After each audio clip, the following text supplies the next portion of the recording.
आप आवश्यकता के लिए नहीं, छोटे मोटे मुआवजे के लिए नहीं, आप सिर्फ हसदेव अकेले आपकी जमीन के लिए नहीं लड़ रहे हो, आप देश के लिए लड़ रहे हो।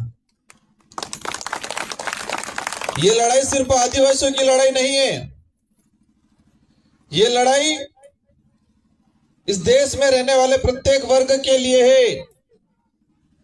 क्योंकि हसदेव का अगर ऑक्सीजन जाता है तो आसपास के जितने शहर है, कोई भी वर्ग होगा, हसदेव से निकलने वाली ऑक्सीजन ये नहीं कहती है कि ये ब्राह्मण है, ये पंडित है, या ये राजपूत है, ये जैन है, तो उसको मैं ऑक्सीजन नहीं मिलूंगी, कहती है क्या?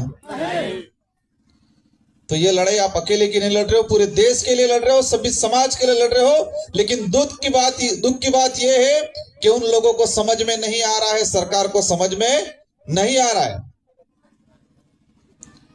और इतिहास में भी यही हुआ है।